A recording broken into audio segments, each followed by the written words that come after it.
Hello, welcome back to YouTube channel. So in this video we're going to see how to create a 2D aeroplane animation and traveling along with the path. So to do that I have took one map image, world map, and I have one aeroplane image which is PNG, that is backgroundless.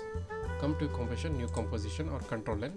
So take a 1920 by 1080 around 10 seconds. You can keep whatever the frame rate that you want, 24 30, that's your wish. Click OK. So next, bring the map image to your composition. So our map is very too big, so what I do, I'll select the map and I'll press Ctrl Alt Shift H is a shortcut. Ctrl Alt Shift H to fit the map into the screen. So right now my map has been fit to the screen. So next I'll just open the scale slightly. I'll increase the size of the map because to fill the screen. Okay. So next I'll take the pen tool, let the stroke color whatever the color that you want, you can keep it. I'll take a little bit darker color. Click OK. So I'll start from India and I need to travel to US. So click and drag to get a curve like this. So next go inside the shape layer, go inside the content, go inside the shape one. You can see the stroke option. Go inside the stroke, there you can see dashes. So click on the dashes plus icon, so it will create a dashes. Next increase the amount of the dashes so that to reduce the dashes. Then you can see here a line cap. Right now it is in bud cap, change to round cap, so it looks more decent. Now hold Alt button and click on the offset of the dashes. Hold Alt button or Option button in your Mac, then click on the stopwatch of the offset. So you can get an area to type something here. So here you need to type the expression for like time into, that is star mark, that is a multiplication. Then you have to give some value like 100 or 200. Like I'll give 200. Now I'll play. So it keeps on a movement. The stroke will be keeps on moving like in a loop. So right now it is moving from right to left, but I want it from left to right, that is from India to US. So what I do means here 200 is there, no? So just give a minus value, that is negative value.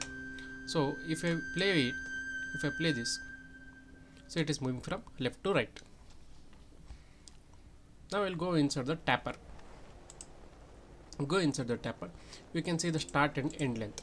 So what I do means I'll increase the start length slightly, like around 10%, and in the same way end length 10%.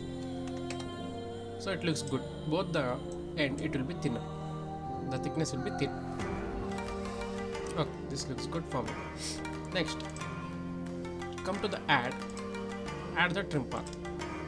Go inside the trim path, come to the beginning of the frame, click on the end value, stopwatch, make it 0. Now come few seconds forward, then make it 100.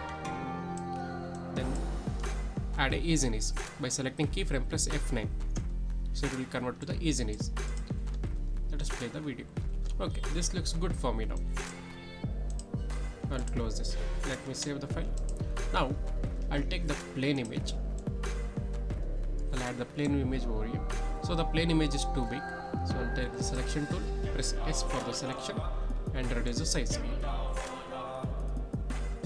Reduce the size around 10%. Okay, this looks good for me. So bring this plane over here. Now instead of making an animation manually from ear to ear, the aeroplane, what I do means I'll go inside the shape layer 1. There's a shape 1, inside this there's a path. Go inside the path, select the path, don't click on the stopwatch, just select the path, press Ctrl C for copy. Then select the plane image, aeroplane image, press P for position, select the position, then press Ctrl V to paste the keyframe. Make sure you are in beginning of the frame. So now you can see aeroplane is traveling. It is good, but it is not rotating according to the path. So to do that, what I do means I select the flight image, right click, go to the transform, click on the auto orient, then select the orient along path, click OK. So now let us see the animation. Okay, it is rotating, but it is rotating in a wrong direction. What we need to do means press R for rotation, then rotate the plane according to the path direction. Now if I play this,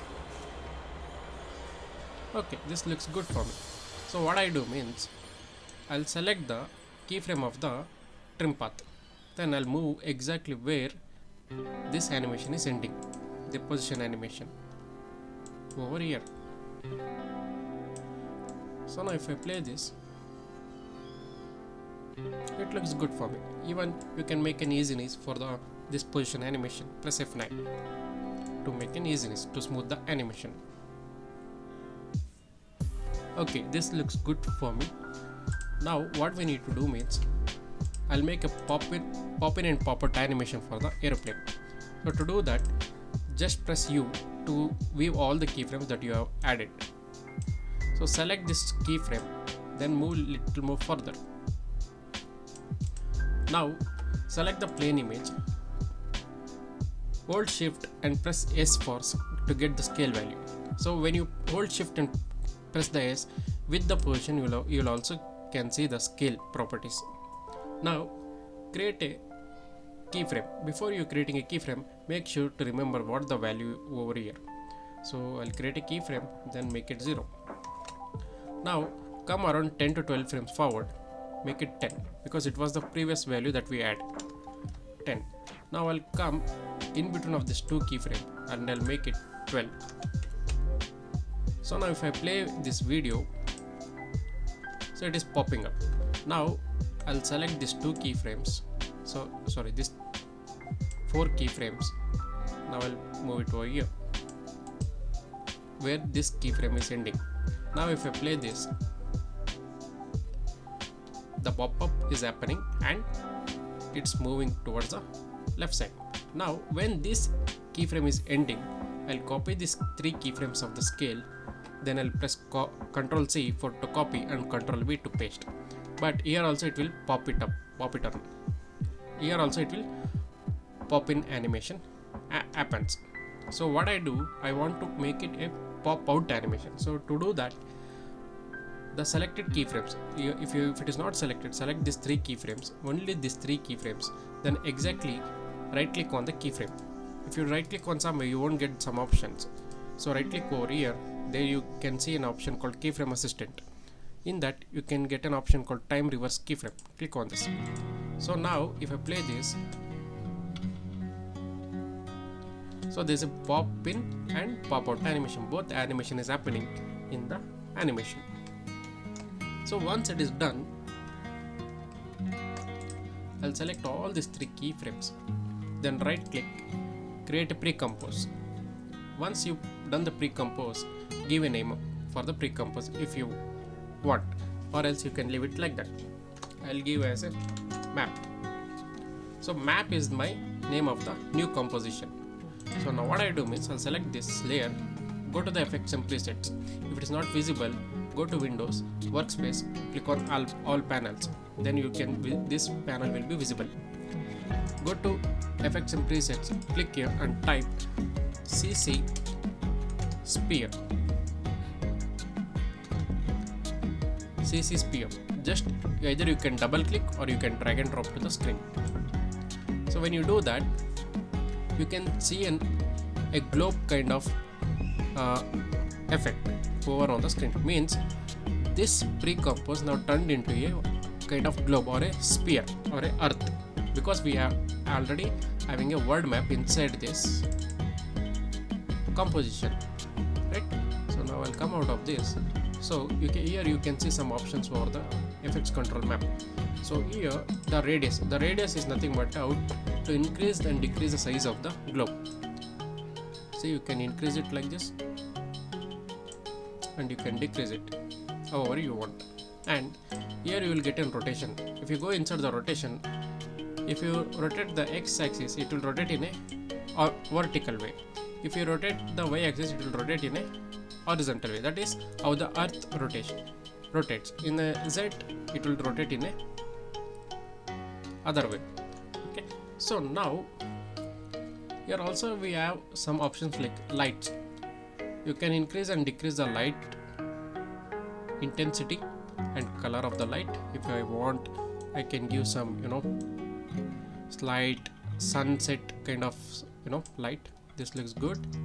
And light height means how much till how much the light should pass. Means you can see the more light over passing here means the light is passing from somewhere here, okay, or else the light will be passing here, that is the sunlight is here. So let me take till here, okay. Then you can also change the light direction wherever you want. Then there is an option called shading. So if you increase ambient, the brightness will be increased. So right now the ambient is good for me. If you increase or decrease the diffuse, see the shadow will be increased.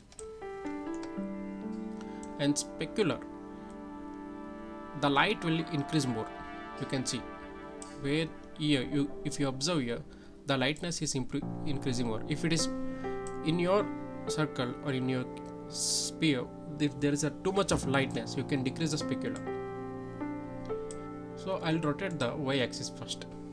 So select the Y, select this layer, create a keyframe by clicking the stopwatch.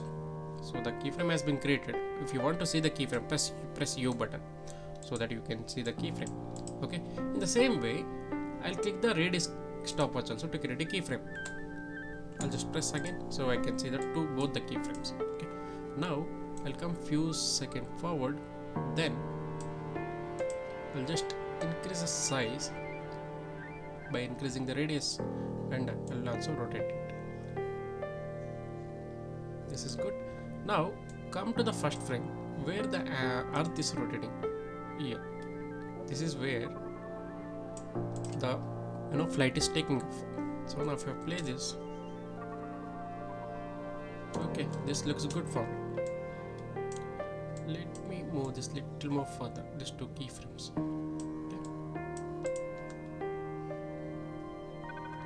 Okay. So this really looks good for me. Let me reduce the specular a little more. It's too much. Slightly it's good. Okay. And increase some roughness. Okay. Reduce some metallic. Ambient. Okay. Reduce little bit ambient. Okay. So this looks good for me. Okay. Now what I'll do means I'll go inside the map. This layer. Select the plane. Right click over here, you can see an option called layer style. There you can get an option called drop shadow. Click on the drop shadow, you will get a shadow for this plane. So what I do means go inside the shadow, just increase the distance of the shadow slightly like this, and reduce little bit opacity of this, and size increase slightly the size because it should look like little bit blurry. So it looks really nice. Now if you play here itself, you can see like the flight is floating on the air, right? So if you come here, it also looks really good over here. So this is how you can do the path animation using any shape or any images. Okay, so we'll see you on the next video. Thank you.